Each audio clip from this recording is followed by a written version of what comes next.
많은 은혜 받으시기 바랍니다. 자, 우리 인사하겠습니다. 주의 평화가 함께 하시길 빕니다.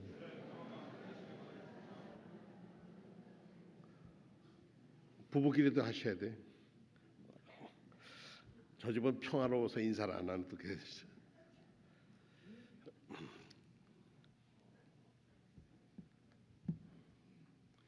설교 제목을 이 어려운 시절에 썼습니다. 24절을 우리 같이 함께 읽겠습니다. 오늘 본문 24절. 자, 함께 읽을까요? 시작. 오직 정의를 물같이 공의를 마르지 않는 강같이 흐르게 할지어다. 아멘. 이것이 우리의 꿈입니다. 이런 세상이 오기를 우리는 바랍니다. 지난주에 우리 신앙의 명문 가정을 이루는 일은 어떤 것인가 하면서 모르겠습니다. 여러분 각자 받은 은혜가 다르지만 제가 지난 부흥회를 통해서 받은 말씀은 주를 향하여 이 소망을 가진 자마다 그의 깨끗하심과 같이 자기를 깨끗하게 하느니라. 요한일서 3장 13절 말씀입니다. 다른 번역에 보니까 그리스도께 대하여 이런 희망을 가진 사람은 누구나 그리스도께서 순결하신 것처럼 자기 자신을 순결하게 합니다. 아멘. 요즘 순결이 꿈인데 순실이 문제입니다. 순결했으면 이런 일이 안 생기는데 좋은 친구로 잘 도와줬으면 좋을 뻔했는데 하는 아쉬움입니다. 이 세상이 어려워지고 힘들어지면 제일 사람들이 찾아가는 데가 어디냐 그랬더니 아주 장사 잘 되는 데가 점집이랍니다. 특히 선거 때 아주 점집이 아주 인기랍니다. 그래서 서울에 누가 용하다 그러면요 거기에 굉장히 요직 사람들이 많이 간다고 합니다. 원주에서 목회하던 시절에 지금은 그게 좀 없습니다. 양장점이라는데 아내를 따라 들어갔는데 어떤 사람이 얘기하는데 뭐 하는 사람이 점치는 사람인데 야 그 교회 김권사도 왔다 가고 말이야 뭐 이런 얘기를 하는 거에서 점집에 왜 김권사가 오나 이거 그랬더니 예배당 가는 건 가는 거고 물어보고 싶은 건 뭐 물으러 온대.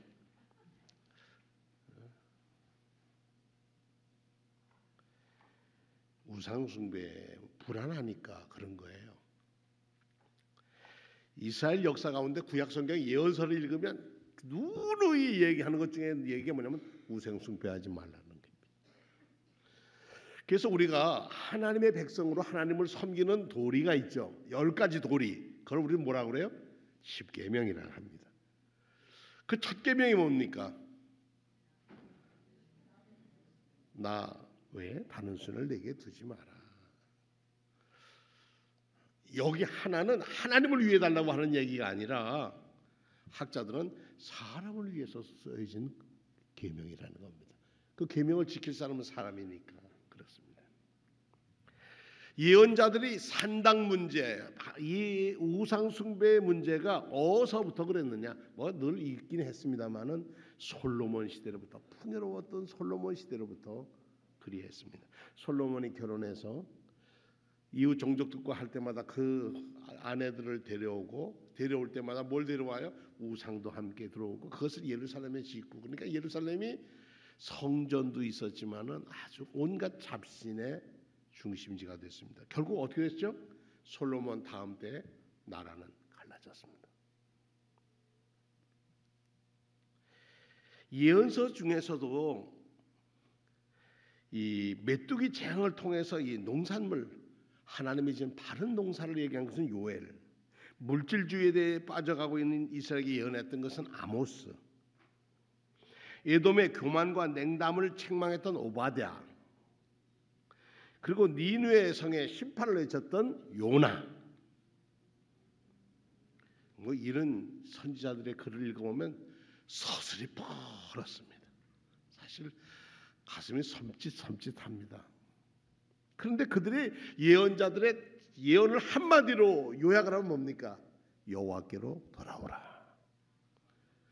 여호와께로 하나님께로 돌아가는 길이 무슨 길이요? 살 길이다. 살 길은 어디로 돌아가는 길? 하나님께로 돌아가는 길이다. 하나님께로 돌아간다는 걸 그럼 오늘 우리는 어떻게 생각하니까 말씀과 기도로 거룩해지는 거예요. 거룩해진다는 것은 순결해진다는 게입니다. 네. 그래서 이런 말씀을 가지고 이때 더 우리가 기도하고 우리 자신이 하나님 앞에서 세상 사람들 앞에서 정직했는지 성실했는지 우리부터 생각을 해보아야 할 것입니다. 요즘 그냥 텔레비전 틀어놓으면 나오는 뉴스 어제 모습을 보면서 큰 충격에 우리는 빠집니다. 그랬는데 전에는 굉장히 미움의 눈에 서슬이 펄해서 그랬는데 요즘 가본 사람이 뭐라고 얘기하느냐 하면 서로 화목하고 얼굴이 전부 다 평안한 가운데서 축제를 지내고 왔는데 잘 갔다 왔다는 거예요. 우리 청년 한 사람이 다녀왔는데 자기가 종로 쪽을 통해서 광화문으로 갔는데 바깥으로 잠깐 빠졌다가 다시 돌아가려니까 사람이 맥혀서 갈 수가 없더래. 그래서 그냥 집으로 왔대요. 일찍.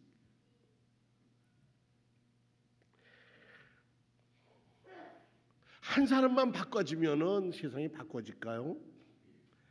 변화는 있겠죠.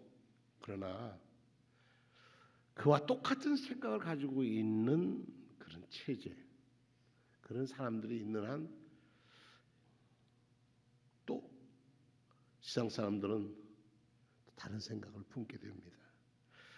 저는 요즘 움직이는 모습들을 보면서 우리나라가 시민 의식이 민주주의에 대한 훈련이 참 근간에 잘 됐다. 저도 어제 이렇게 보니까 손에 돌멩이 들은 사람 없고요. 그리고 그들이 나올 때 부딪힐 때 가는데 거기서 나오는 말은 비폭력. 사람들이 절대 사람들을 다치게 해서는 안 된다는 것. 이런 나라가 세계에 얼마나 있을까? 우리나라가 경제적으로 많이 성장했지만 민주적인 훈련도 참 많이 한 나라다. 그래서 좀 자부심을 갖게 됐습니다. 예언서를 통해서 보면 하나님께서 우상 숭배를 가장 참을 수 없는 역겨운 것으로 말씀하십니다. 사람들은 우상 숭배가 얼마나 헛되고 악한 건지를 잘 모릅니다. 그것이 얼마나 이성의 마비를 결국 이 이성의 마비식은 노예로 끌고 갑니다. 사람들이 더 화난 것은 우리의 대통령이 꼭두각시가 됐다는 겁니다. 그게 너무 더 화가 나는 거예요.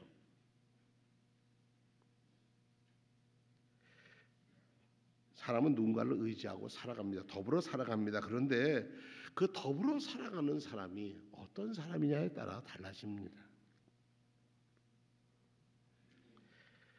마태복음 5장 37절에 오직 너희는 말은 옳다 아니라 하라. 이에서 지나가는 것은 악으로부터 나느니라 그랬습니다.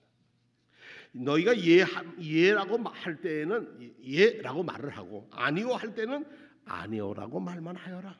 이에서 지나친 것은 악에서 나오는 거란 얘기죠. 하나님이 우상숭배를 그렇게 혐오하고 미워하신 이유가 여기에 있습니다.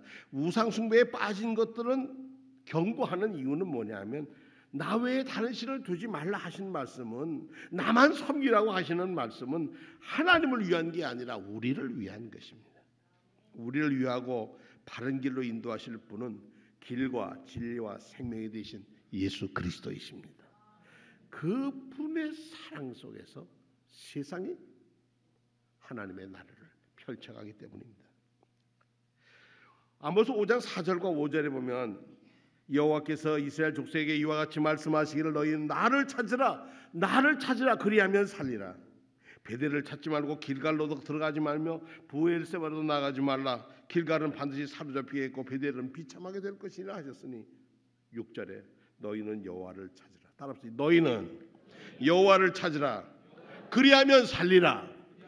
너희는 여호와를 찾으라는 거예요. 그래야 산다는 겁니다. 그렇지 않으면 그가 불같이 요셉의 집에 임하여 멸하시리니 베델에서 그 불을 끌 자가 없다. 촛불은 누가 끌 수 있겠습니까? 우상 숭배하는 사람들의 마음을 혹하게 하는 요소들이 있습니다. 신통방통한 일들을 얘기하면서 우상으로 갔습니다. 우상은 우리에게 진정한 축복을 가져다 주지 않습니다. 그때그때 문제가 해결되는 것 같아도 그렇지 아니합니다. 제가 전에 시무했던 주문진 교회에서 속자님 인도로 한 분 가정을 신방하게 됐는데 여러 번 핑계 되는 걸 하도 안 돼서 그냥 쳐들어갔습니다. 그리고 가보았더니 이 집이 무슨 집이냐 하니까 귀신 들린 집이었습니다.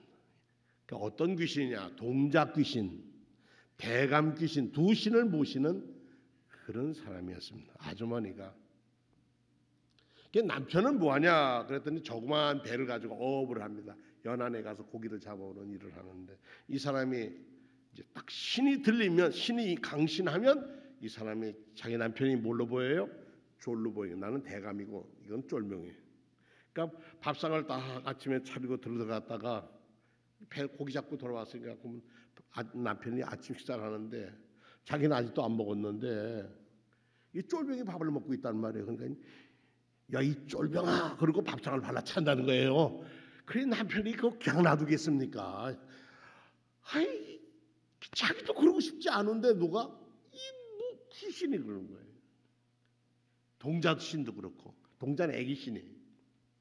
신방을 갔더니요, 뭐 이 만지러 놓고 있어서 다 끌어다가 그냥 다. 그리고 찬송 부르고 기도했습니다. 제일 먼저 하는 것이 우리가 사도신경을 합니다. 그런데 악한 영에 들린 사람은 사도신경 할 수 없습니다. 여러분들 한번 테스트해 보십시오. 나는 전능하신 아버지 하나님 천지의 창조주를 믿습니다. 이 말이 안 나오는 분들은 생각해 보셔야 돼요. 따라하라고 그래도 안 따라합니다. 입을 악을 묶고 이래 물고 거품을 물고 댑니다. 근데 그 힘이 얼마나 센지 모릅니다. 그런데 가장 약한 것은 예수 그리스도의 이름 앞에서는 그냥 팍 꼬꾸러집니다. 나세 예수 그리스도의 이름 앞에서는 꼬꾸러집니다. 그래서 교회를 나오게 됐습니다. 그런데 그날 그 귀신을 내쫓던 날 또 제가 나가서 그 쌀 뭐 이렇게 정성 남았던 거 뭐 이거 다 깨뜨리다가 제가 손가락을 비웠어요. 찢어졌어요. 그래서 뭐 어디 있어요? 그 싱크대에 가서 물을 딱 틀어보려는데 옆에 공기에다 쌀을 넣고 향불을 탁 켜놓은 게 있어요. 그래서 여기 아직 정리 안 됐네 그랬더니 아이고 걸렸네 그러더라고요. 다 갖다 버리고 예배드리고 돌아왔습니다. 근데 몇 주 지나니까 이 사람이 또 흔들리는 거예요. 그랬더니 저희 속장님이 저한테 자꾸 왔다 갔다 해요. 왜 그러냐 그랬더니 예배당에 앉아서 예배를 드리면은 동자신이 안 떠난 거예요. 뭐라? 엄마 나는 어떻게? 그러면 이제 불러내는 거라는 거예요. 그러니까 예배 자리에 거룩한 자리에 앉아 있지 못하게 하는 거예요. 들락날락 하는 거예요. 예배 때 하나님 앞에 우리 예배들 들락날락 하는 거 그거 썩 좋은 일 아닙니다. 그래서 다 예배 시간 끝나고 딱 잡고 함께 기도했더니 물러갔습니다. 이 동양 쪽이 그렇게 그 귀신 들리는 사람이 많은 것 같아요. 또 한 번은 할아버지 한 분인데 제가 이제 아침에 새벽 기도하고 테니스를 쳤는데 거기 약사도 그러고 그래요. 우리 어떤 건너집에 아저씨가 있는 할아버지가 있는데 아무리 약을 줘도 병이 낫지 않는다는 거예요.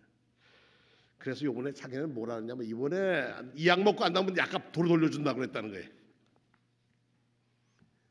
근데 그 앞에 그 화물을 하던 우리 권사님이 그 집 신방을 합시다. 그 신방했습니다. 갔더니 똑같아요. 뭐 악한 영이 들리는 사람은 찬송하고 기도하고 찬송하고 기도하니까 제 눈에는 이렇게 가죽을 딱 얼굴 가죽을 벗겼는데 새까만 얼굴이 환한 얼굴로 바뀌더라고요. 그러니까 모든 병에서 툭 털고 일어서요. 근데 이것도 오래 못 가요. 왜? 다시 또 자기 욕망에 빠지면 한 2번 하지만 그 다음은 바로 서게 됐어요. 우리가 생활할 때 우리 속에 악한 영이 들어온다는 거, 그 악한 영은 선함도 악함도 모르는 자기 이익에만 충실합니다. 사탄들, 너 이거 먹으면 눈이 밝아지고 하나님과 똑같이 돼. 너도 할 수 있어. 너 나 하나님보다 못하고 연약하고 노예 근성 삼으려고 먹지 말라고 한 거야. 이렇게 꼬드깁니다. 너 꼭 교회만 가야 되는 줄 아니? 요즘 뭐 훌륭한 목사 설교들 얼마나 많습니까? 우리에게 왜 하나님은 돌아오라고 할까? 우리에게 참 자유와 평강을 주시기 위해서 돌아오라고 하는 거예요. 하나님은 사랑이시기 때문에 그래요. 마귀는 사탄은 사랑이 아니에요. 근데 하나님은 사랑이셔요. 우리를 구원하시는 하나님이셔요.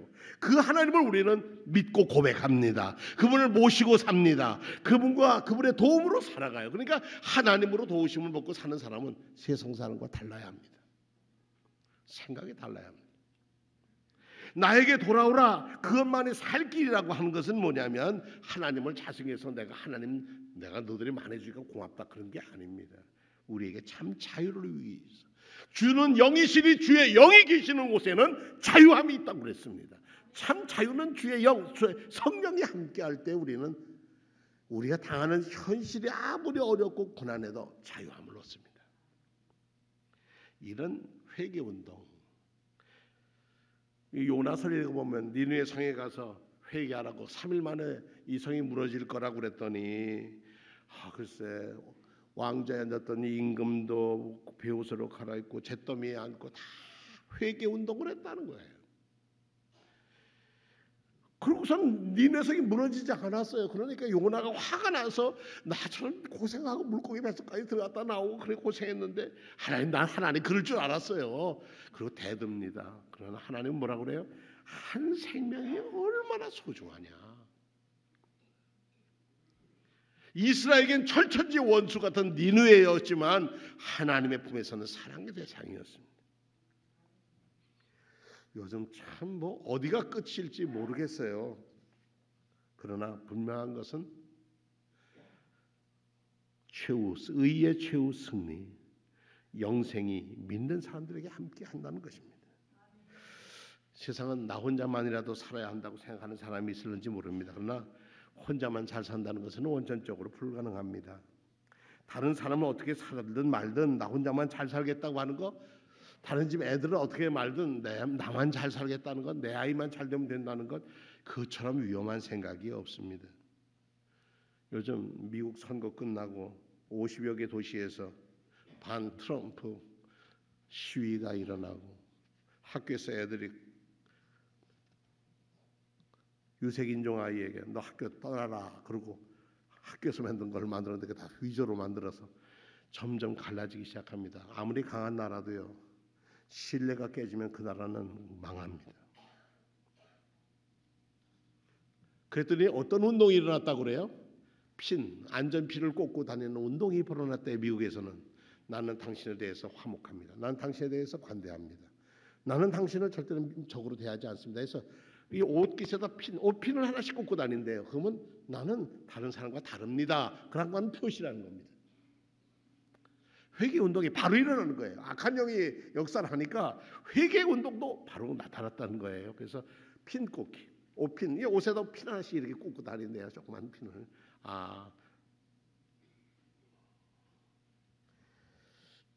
우리가 정말 나라와 민족을 위해 사랑하고 기도한다는 게 뭘까요? 우리들 자신이 나라의 법을 잘 지키고 우리 자신이 이웃과 정말 다정하게 살고 우리가 이웃에 대해서 정직하고 하나님 앞에서나 지방에서나 교회에서나 우리 서로가 흘기는 눈으로 보지 않고 사랑의 손을 내밀어서 서로 잡으면 이곳에 하나님의 나라가 임할 줄로 믿습니다. 이런 사랑을 가지고 살아갈 때 하나님 우리를 돌보시고 복을 주십니다. 험한 세상에 살 때 가장 중요한 것은 예배를 잘 드려야 하는 것입니다.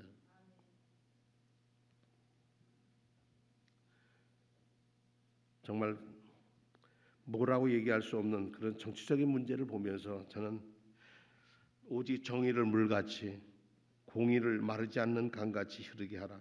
정의나 공의나 다 관계 속에서 이루어집니다. 하나님과의 관계도 올바라야 되고 이웃과의 관계도 올바라서 강물처럼 흐르게 하라.